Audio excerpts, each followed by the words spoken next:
السلام علیکم ورحمۃ اللہ وبرکاتہ۔ دوستو، جیسا کہ ماہ ربیع الاول جس میں آپ صلی اللہ علیہ وآلہ وسلم کی اس دنیا میں آمد ہوئی، اور اسی ماہ ربیع الاول میں آپ صلی اللہ علیہ وآلہ وسلم اس دنیا سے تشریف لے گئے، اور کچھ مکتبہ فکر جو کہ خاص طور پہ 12 ربیع الاول کو آپ صلی اللہ علیہ وآلہ وسلم کی ولادت کے دن کے طور پہ میلاد کو مناتے ہیں، اور اسی طرح باقی ایام میں بھی۔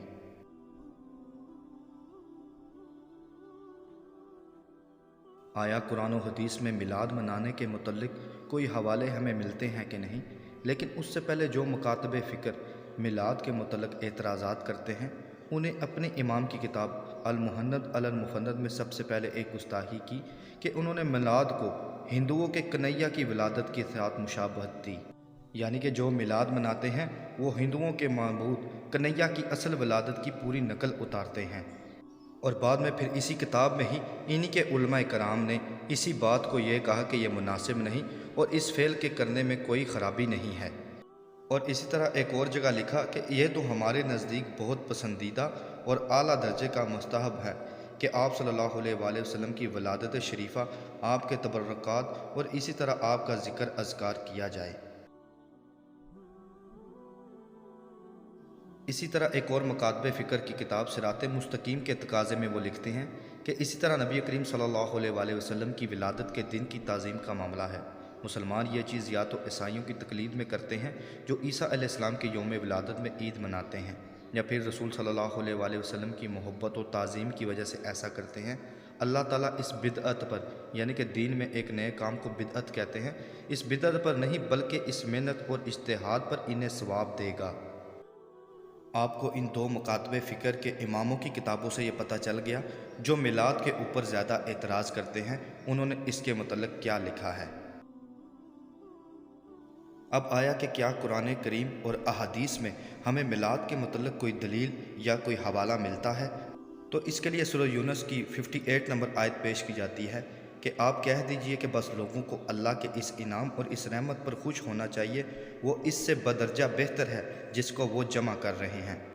یہ قرآنی آیت دلیل کے طور پر پیش کی جاتی ہے کہ جس میں اللہ تعالیٰ اس انعام اور رحمت پر خوش ہونا چاہیے کہنے کا حکم دے رہے ہیں۔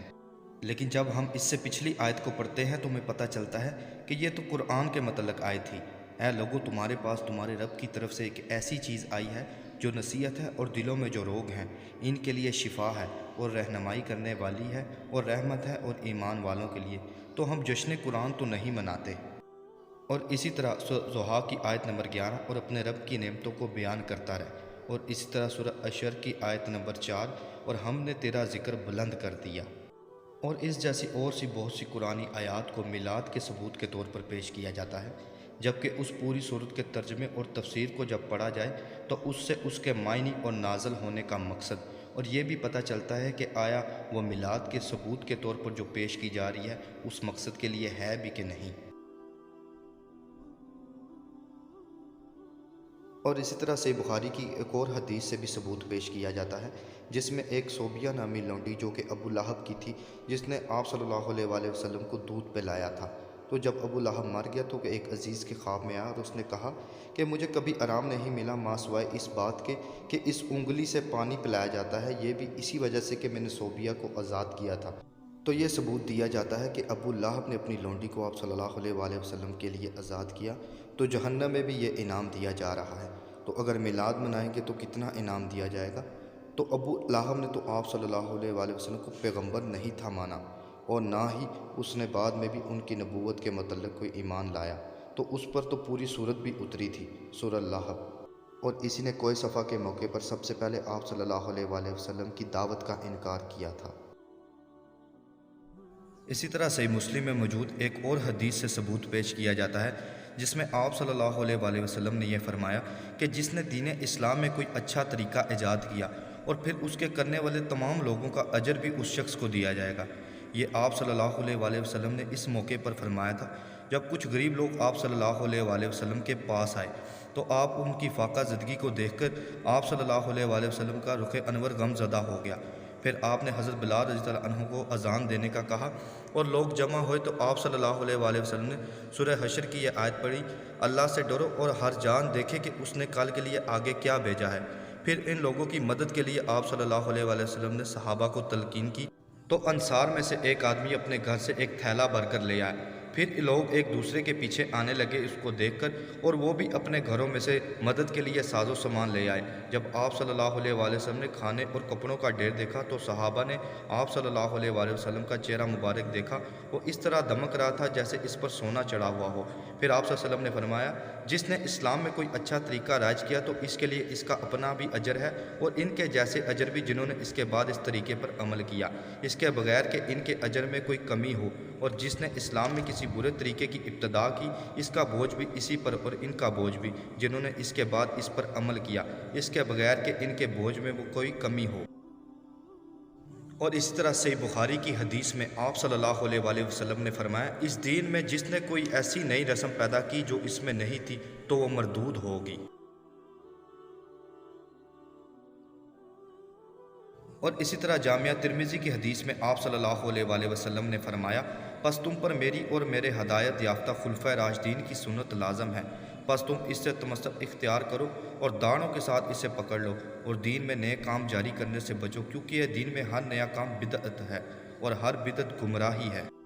اور یہاں پر ایک اور بات جاننا بہت ضروری ہے کہ جیسا کہ پچھلی حدیث میں آپ صلی اللہ علیہ وآلہ وسلم نے فرمایا کہ تم پر میری سنت اور میرے ہدایت یافتہ خلفائے راشدین کی سنت لازم ہے، تو آپ صلی اللہ علیہ وآلہ وسلم کے دور میں بھی کوئی دلیل نہیں ملتی۔ اور آپ صلی اللہ علیہ وآلہ وسلم تو صحیح مسلم کی حدیث میں موجود ہے، جب آپ سے سموار کے روزے کے متعلق پوچھا گیا تو آپ صلی اللہ علیہ وسلم نے فرمایا، میں اسی دن پیدا ہوا اور اسی دن مجھ پر قرآن نازل کیا گیا تھا۔ اور مشکات المصابیح میں واضح الفاظ موجود ہیں کہ پیر اور جمعرات کے روز اعمال پیش کیے جاتے ہیں، لہٰذا میں پسند کرتا ہوں کہ میرا عمل اس حال میں پیش کیا جائے کہ میں روزے سے ہوں۔ تو آپ صلی اللہ علیہ وآلہ وسلم صرف سال بعد نہیں، ہر پیر اور جمعرات کو روزہ رکھا کرتے تھے کہ میں اس دن پیدا ہوا اور اسی دن مجھ پر وحی نازل ہوئی۔ اور اسی طرح آپ صلی اللہ علیہ وآلہ وسلم کے دور میں بھی کوئی ایسی دلیل نہیں ملتی۔ اور اسی طرح آپ کے 2 سال بعد 13 ہجری میں حضرت ابو بکر صدیق اس دنیا سے چلے گئے، حضرت عمر 23 ہجری، حضرت عثمان 35 ہجری اور حضرت علی رضی اللہ عنہ 40 ہجری کو اس دنیا سے چلے گئے۔ تو خلفائے راشدین کے دور میں بھی نہ کوئی جلوس نہ کوئی تقریب میلاد کے اوپر منعقد کی گئی، بلکہ کچھ بھی اس طرح کا عمل واضح نہیں ہے۔ تو جب آپ تحقیق کریں گے تو آپ کو پتہ چلے گا کہ تقریباً آپ صلی اللہ علیہ وآلہ وسلم کے 650 سال بعد 630 ہجری میں آج سے 1000 سال پہلے ملک المظفر نے ربانہ ربیع الاول کے پروگرام کو شروع کروایا، اور اسی طرح آج سے 600 سال پہلے 1588 عیسوی میں سلطنت عثمانیہ نے 12 ربیع الاول کی چھٹی کا اعلان کیا۔ تو آیا کہ اگر میلاد کے متعلق ہمیں کوئی حوالہ یا ثبوت نہیں ملتا تو کیا یہ بدعت ہے؟ کیا اس کو منانا ناجائز ہے؟ تو یاد رکھیے، وہ کام جس سے شریعت کو نقصان پہنچتا ہو یا دین اسلام میں کوئی نیا عقیدہ بنتا ہو وہ نقصان دہ ہے۔ یہ تو ایک نظریہ ہے خوشی منانے کا کہ آپ صلی اللہ علیہ وآلہ وسلم اس دن پیدا ہوئے، کوئی روزہ رکھ کر منانا چاہتا ہے تو منائے، کوئی نہیں منانا چاہتا تو اس پر کوئی گرفت نہیں، اور اگر منانا ہے تو شریعت کے دائرے کے اندر رہ کر، نہ تو اس کو عقیدہ بنایا جائے اور نہ ہی اس کو عقیدہ بنا کر پھر دوسروں کو کافر، گستاخ رسول یا کسی کو کسی بھی عمل سے کوئی تکلیف پہنچتی ہو۔ اور اسی کے ساتھ یہ کہ یہ نہ ہو کہ آپ صلی اللہ علیہ وآلہ وسلم کی خوشی میں میلاد منایا جائے اور دوسروں کو تکلیف دی جائے، بلکہ الٹا یہ ثواب کی بجائے گناہ کمانے کے باعث ہے۔ اسی طرح آگے علماء کرام میلاد منانے کے متعلق انشاءاللہ اور سے احکامات بتائیں گے جس سے آپ کو یہ واضح ہوگا۔ چراگاہ ہونا چاہیے جائز طریقے پر، لیکن اب وہ چراگاہ میں وہ حد سے بھی بعض جگہ لوگ تجاوز کر رہے ہیں، گلیوں میں اسٹیج لگاتے ہیں، رستہ بند کر دیتے ہیں، گلیاں گھیر لیتے ہیں، گڑھے کھود ڈالتے ہیں، وہ بانس گاڑتے ہیں۔ یہ ایک ایسا جشن ولادت ہے کہ اگلے کی نیند اڑ جائے بیچارے کی، کان پھاڑ آواز سے وہ نعتیں پڑی جا رہی ہیں اور ایکو ساؤنڈ لگا ہوا ہے، گلی گھری بھی اور واہ واہ مرحبا